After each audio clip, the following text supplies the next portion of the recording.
What is good, everybody? It's your boy Support back at you with another reaction video. This time we're gonna come back to 90 Day Fiance, one of my favorite shows recently. Like we did a reaction to the Big Ed one, the unconditionally funny moments, and now we're gonna do the most uncomfortable, most awkward, most uncomfortable 90 Day Fiance moments ever. Now, I'm not a cringy guy. I don't like cringing. It just it makes me want to like skip to like the next segment, but I'm willing to do it for the video, man. So if you see me doing this face, or make me do that, yeah, you know what. So you know what? Let's get right into the video, because you're gonna be doing it with me as we go along anyway. So I'm not even sure. Let's go. TLC's 90 Day Fiancé has quickly grown from a reality show to a TV empire with a whopping 5 spin-offs. But while the show is packed with arguments and breakups, some of the most memorable scenes from the franchise are simply cringeworthy. Season 4 introduced fans to Chantel and her Dominican fiancé, Pedro. I don't think you all have really thought about everything that you all need to think about. The two seemed to be genuinely in love, but in true Romeo and Juliet fashion, their families didn't get along. And the feud only got worse when the couple returned for 90 Day Fiancé Happily Ever After. The duo traveled to the Dominican Republic for a second wedding, and during a family dinner, Chantel's crew noticed that Pedro's mother and sister had cooked them chicken feet. You want the chicken feet? Chantel's mom told the cameras, Oh, why she look like that, man? What does that face mean, people? What does that mean, people? I mean, I ain't gonna lay a finger on that. Chantel's mom told the cameras, in the religion of voodoo, they use a lot of chicken feet. So naturally, I don't want to be taken advantage of. Soon the two families were fighting. Chantel and Pedro scrambled to translate and keep the peace, but in the end, Chantel's family angrily stormed out. After they left, Chantel and Pedro's family ate dinner, and Chantel pointed out that Pedro's mother and sister didn't even eat the chicken feet themselves. In Season 4, George welcomed his Russian-born fiancé Anfisa to California, and they soon found trouble, according to Cosmo. Hey, you guys looking forward to getting married? Yeah. Why you looked at me first? Looking forward to getting married? Yeah. Found trouble, according to Cosmo. Hey, you guys looking forward to getting married? Yeah. Why you looked at me first? I don't know. I wanted to see your reaction.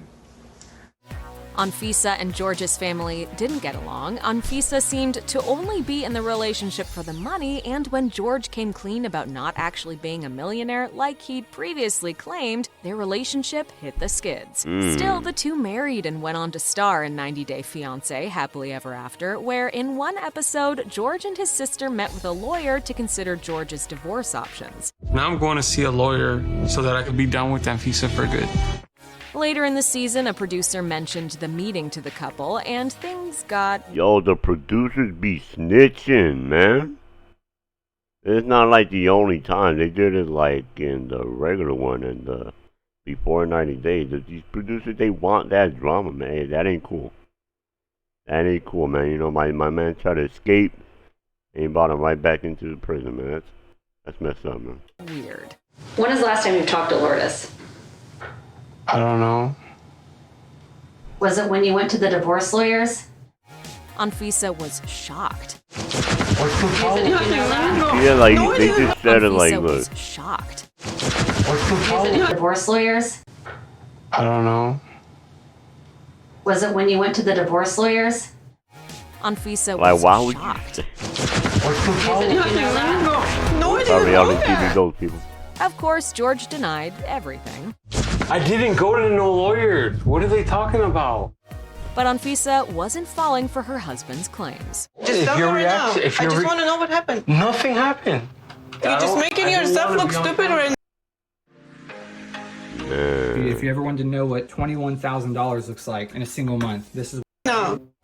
In season 2, Mohammed moved from Tunisia to Ohio to be with Danielle. However, their relationship was reportedly filled with one-sided affection, tearful arguments, and threats to break up. Later, their story continued as a separated but still legally married couple on 90 Day Fiance Happily Ever After. While Danielle and Mohammed's interactions were uncomfortable to watch, things reached a shocking boiling point in the season 1 finale. Moderator Sean Robinson asked if there was any intimacy between the two of them after the wedding, opening the floor to what may have been the most awkward conversation in TLC history. So you've kind of consummated the relationship, really. Was there any intimacy after the wedding at all? Mohammed took the first shot. There was, but we started facing a problem. He claimed that Danielle would beg for intimacy, allegedly screaming and threatening to have him deported if he didn't comply. Danielle countered, "He has told people that I smell and I peed on him." What made it even weirder was that the rest of the cast members who were watching the conversation off stage could be seen by viewers laughing nervously, gasping, and making faces during the couple's conversation. When season 1's Colombian beauty, Paola... I mean, you really want to make love to her grandma, man? Like, I don't... Like, you could literally be your grandson. Like, I don't... Alright, man. Paola moved to Oklahoma to be with fiance Russ, things immediately got tense between the couple and Russ's conservative parents. When Paola first arrived, Russ admitted that his parents weren't completely supportive of the relationship, claiming, "When I got engaged, they were in shock. My parents were in shock." Then during their first family dinner at home together, it became clear that Russ's parents were definitely uncomfortable with Paola. The meal was strangely quiet until Paola asked Russ's parents what they thought of their engagement. His mom said, "The joke was when he first left was, don't go down there and fall in love and, bring a girl back home." And sure enough, he does. Eventually, the two moved out of Russ's family home and headed to Miami, but not before plenty of other strained interactions between Paola and her conservative in-laws. Hello, everyone. I have something to ask you. Will you add your name to join my campaign? In season 6, Indonesian beauty queen Lita brought her young son to Wisconsin to be with fiance Eric. Unfortunately, these two families didn't mesh so easily. Lita insisted on moving Eric's daughter out of the apartment they shared and complained about Eric's duty to pay child support for his other kids. Then, when Eric wasn't able to buy Lita the expensive furniture she wanted on the spot, their family drama came to a painfully awkward climax. You child support, and Tasha's gonna live with us, and the wedding venue. It seems that I have to accept everything.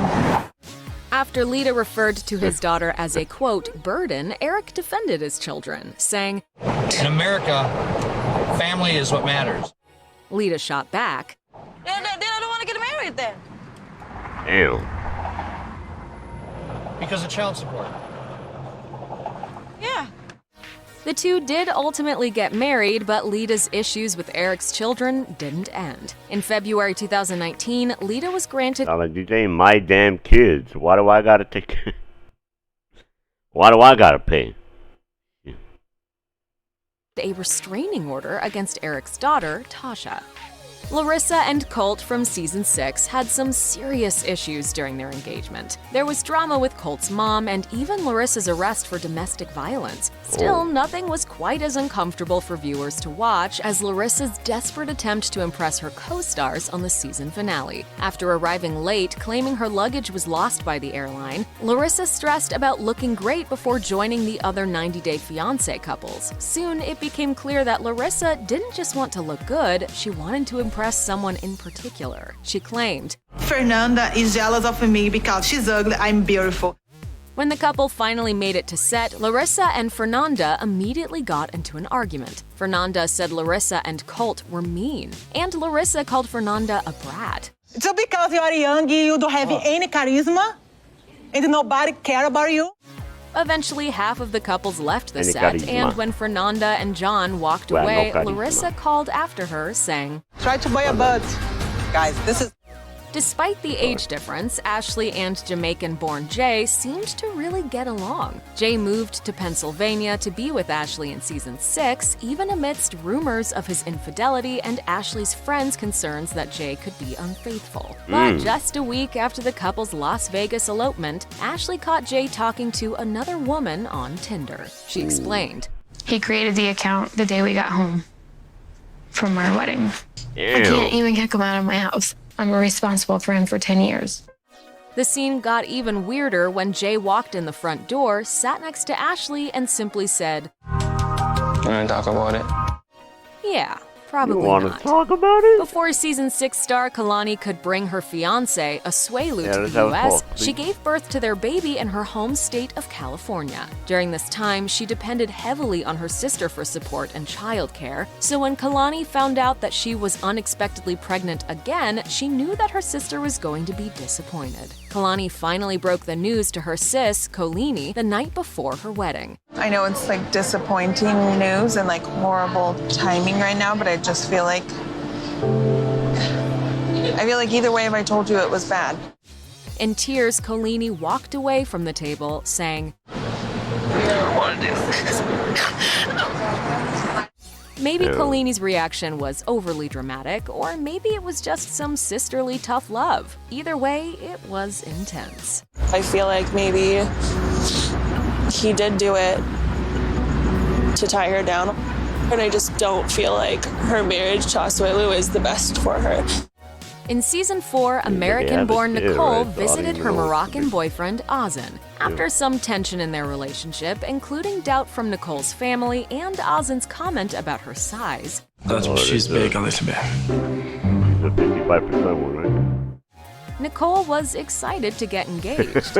Last night, Azan proposed to me, and today's the first day of our journey, a new start. But not much seemed to change, The heck is he especially doing his at the problem sand with her dune? weight. That morning, Nicole struggled hiking up a sand dune. When she worried about her immediate condition, Ozan responded, "Stop being lazy and go to do some workout, honey." Yo, like, come on, like, really? Like, you're really gonna take her to the heck is he doing at the sand dune? Wow, why did you take her?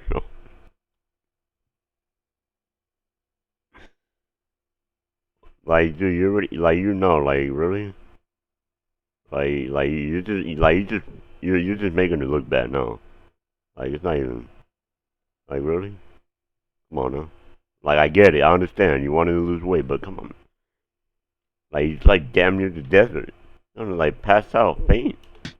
When she continued to struggle, Ozan offered her, I can't go up there. Almost there, Lisa. I'll pass out. Stop being lazy. Nicole later told the cameras, When I hear Azan say that kind of stuff, it just makes me feel like maybe I'm not good enough. Ozan tried to comfort her, but even then, he still managed to bring the conversation back to her weight. I would love if you could do things that I do, like being into gym, you know. Fans might have predicted Luis and Molly's breakup Well, I gotta from the very watch that beginning. season, man. Between I the haven't watched striking that one. I age need to watch difference that and one. Molly's daughter's disapproval, the see relationship that wasn't relationship meant the to whole way last. through. Still, no one could have foreseen the strange details of one of Luis and Molly's last big fights. In episode 10, Molly sat down with Luis to discuss their relationship and his feelings about her kids, saying, You want my kids to not be here? You want my kid to go live with her dad? Luis then brushed her off, adding, You have the period now. Everything you speak is like crazy right now.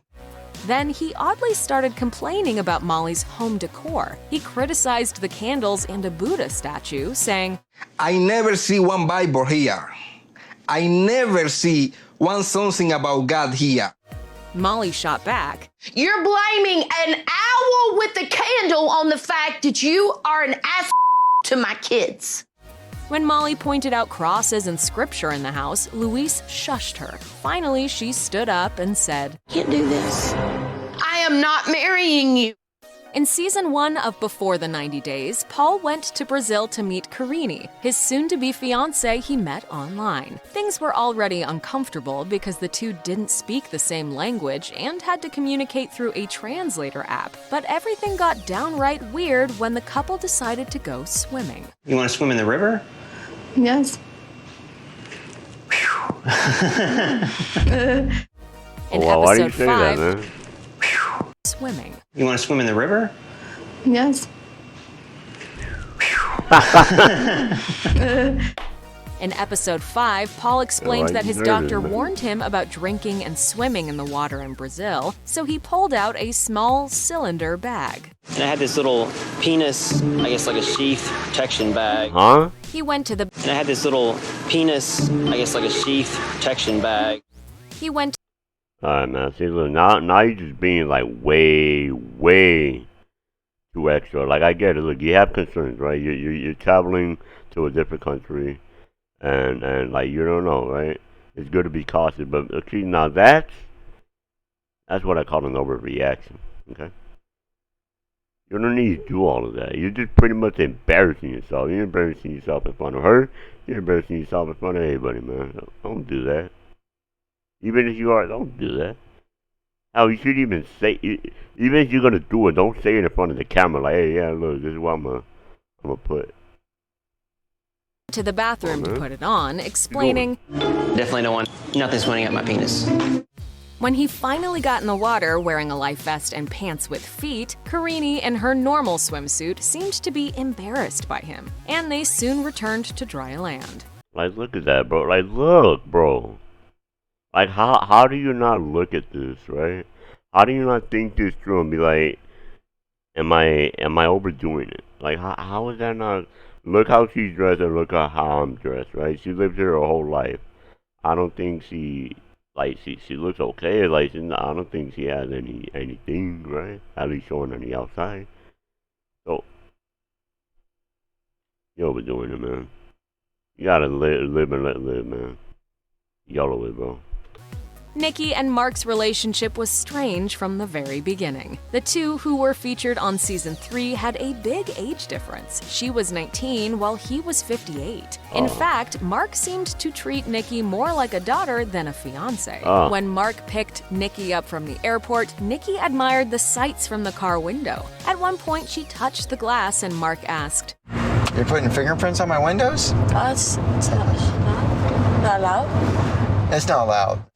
Mark explained that the no window touching was a strict rule he had made for his children. Nikki put her whole hand on the window. I gotta do it one time. You're a specimen. I had to do that one time. I'm sorry. I just want to see how that felt. I don't feel too good after that. Probably shouldn't upload this video now after that. In retaliation, and Mark responded with, Nikki, you're messing with my happiness. Then he said she'd need to clean it with a towel. Don't you disrupt my happiness. When Carolina came to the U.S. from Colombia in season 3, she was uncertain about her relationship with her fiance, Fernando. He had been unfaithful to her before, so she was on the lookout for any sign of further cheating. And when Carolina looked through Fernando's drawers, she came up with some damning evidence. Fernando, what is this? Fernando. Carolina called Fernando upstairs, and he nervously tried to explain. That's nothing from recent. That's old. I'm serious. He added, It happened so many years ago that I can't even remember who they're from or what they are. True. Fernando ended up tossing the panties in the trash, and the two went on to get married. Check out one of our newest videos right here. Plus, even more. Oh, man. Well, I'm still disappointed in that one dude, man. That went all out, bro. Had like a condom bag and all that, man. Come on, man. It makes me mad. It makes me mad. I'm actually mad. I'm upset. See, I was happy before, but now I'm mad. But anyway, that's gonna do it for this video, guys. Let me know what you guys think in the comment section. You want me to react to more 90-day clips, moments, whatever, or any other reality show. Let me know in the comment section. If you made it this far, please leave a like, and if you're new, hit that subscribe button and turn the notifications on. For every time I upload a new video, you'll be the first one to know. Alright? And with that being said, this video is over, and I'll see y'all in the next one. Bye.